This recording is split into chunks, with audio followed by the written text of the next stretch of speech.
សង្គ្រាមហាក់នៅតែមានបន្តជាមួយនឹងភាពក្តៅកកុកដដែលបងប្អូនទាំងអស់គ្នាទោះបីជាស្អែកគឺជាថ្ងៃដែលផលកំណត់ឬក៏គឺជាថ្ងៃដែលបញ្ចប់ជាមួយនឹងកិច្ចចរចារវាងសហរដ្ឋអាមេរិកជាមួយនឹងអ៊ឺរ៉ង់ក៏ដោយយើងមកឃើញថាសង្គ្រាមនៅតែបន្តមានការកើនឡើងឬក៏នៅតែបន្តមានការកើនកម្ដៅហាក់លោកដូចតាមដូចជាការមិនសមហ្នឹងគាត់បាននិយាយថាតើគាត់គួរតែបន្តជាមួយនឹងបទឈប់បាញ់ជាមួយនឹងអ៊ឺរ៉ង់ដែរឬទេ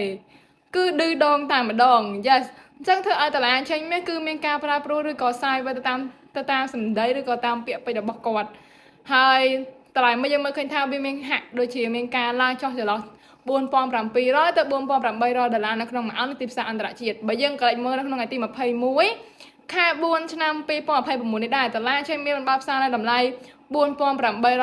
ល្លារនៅក្នុងមួយអុនទីផ្សារអន្តរជាតិដែលស្មើនឹង551ជាស្រ័យ